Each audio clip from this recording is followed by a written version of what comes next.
Today we are going to be trimming a plate. So I first need a leather hard plate.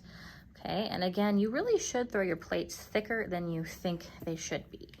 That way I have plenty to trim and to make a significant foot on here, because plates are wide. We need a good strong foot. Make sure that your pot is truly leather hard, meaning I can tap it and it's not bending, okay? But I also can still take my finger and make scratches in it, okay? Once I have a leather hard plate, I am going to flip it upside down on the wheel head. I am not gonna use a bat because I'm gonna use these rings to go ahead and kind of center the pot based on that ring right there. When you trim, you need a couple tools. A ball of clay, doesn't have to be wedge, but needs to be squishy, a needle tool, and then I like to grab a couple sizes of loop tools. I've got a large, medium, and small loop tool. All right, I'm gonna start off by centering this plate. I'm gonna keep my left hand on top so that the plate doesn't fly away. I'm not pressing down really, I'm just kind of feeling if it's getting loose so I could stop the wheel and make sure I don't chuck my plate off. All right, so when centering, the needle tool is gonna slowly come towards this edge of the project. Once it touches, I stop moving forward. Okay, one mistake people make is they just touch the needle tool to the project. Okay, but really, once the clay hits my tool, I stop moving forward and I'm allowing it to scrape just that part that's barely sticking out. So I'm very close to being centered already. I do it a couple of times so I can be confident that that is the spot that's off center and that my hand wasn't just shaky. So I stop the wheel, I look for my scratch marks, and really they're all along this side. So that is the side that's off center, and it's barely scraping, so that means it's barely off center. So I'm gonna give it just a little scooch this way in the direction that it's not touching. And then I'm gonna wipe my line. I hold the top so the plate doesn't move. You don't want your plate to move except for when you are intentionally moving it, centering it. And then I'm gonna do it again. I like to hold this tool really steady. I rest my hand on the edge. I use my other hand to help hold the tool so I can be confident that I am scraping and that I'm actually centering and not just my hand touching the needle tool. So really it is scraping pretty much all the way around actually. So that means I'm centered.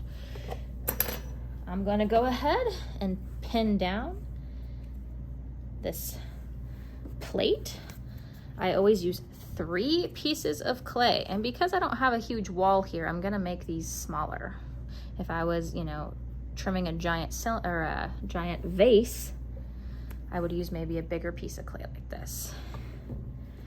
But I'm gonna rip that in half.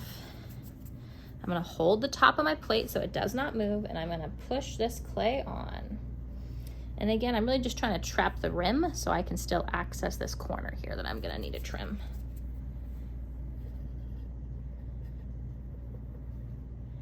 Make sure the clay is out of the way.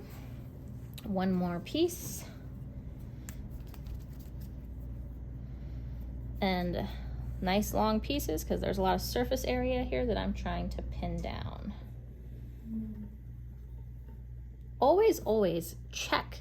Okay, so I'm gonna hold the camera so it doesn't move, but always check that your plate, you know, whatever you're trimming is secure. If I do this and the whole thing moves, don't start trimming, it's just gonna fly off. So I've made sure that it's pinned down, I'm good to go. It's very difficult to have a bottom that is completely level and smooth, which is why we put feet on things. I only have to worry about this ring being completely level. So I'm gonna start off by trimming this corner. I like to hold my trimming tool about right here. I'm getting nice shavings, which means that my clay is at the right stage. Getting these big loops, curls that are staying together. If the clay was really sticking to my trimming tool, then I am probably shaving clay that is too soft. If it's coming off in really, small pieces, it's probably too dry. Next up, I'm going to try to get rid of that unevenness. So I'm going to hold here and just shave all of that uneven clay off. Trying to hold my hands steady.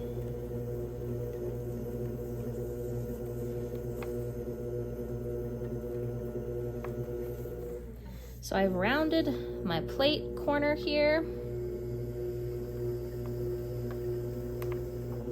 As you can see, there's still some clay right here, so I'm gonna switch to a smaller tool because this one's having trouble getting in there. So I'm gonna go for a medium tool. I'm gonna shave all that clay off.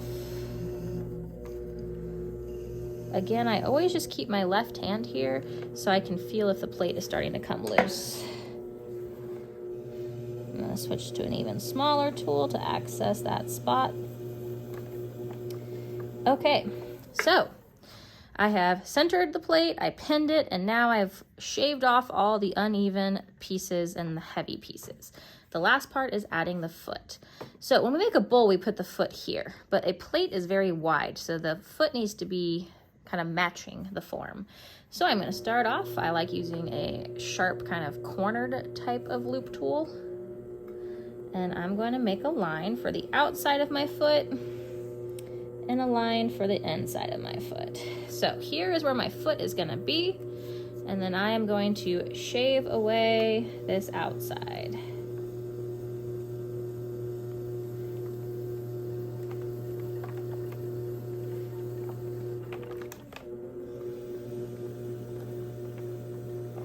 And I'm really being pretty aggressive because, as I mentioned, I always like to make my plates pretty thick so that the foot can actually be prominent and I can glaze all this area and this area. If my plate is too thin, then I won't be able to glaze that and it will look worse as a finished product.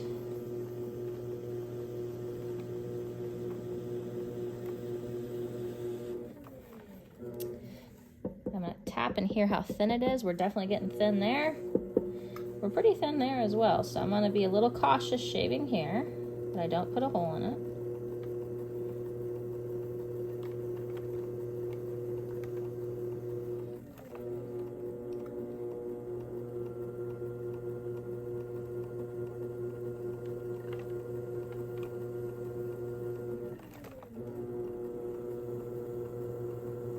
Thin my foot out just a little bit. Now I'm going to smooth these lines away with a big loop tool, making sure I don't touch my foot. Notice how I'm using two hands to keep this steady so I don't end up knocking my foot.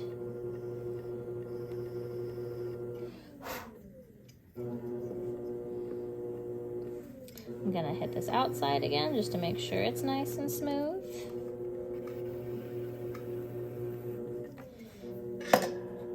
And then I've got some ridges on my foot here, so I'm just gonna soften those.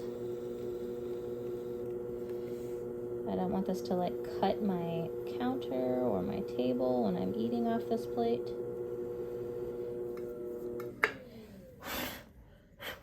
And that is how you trim a foot on a plate.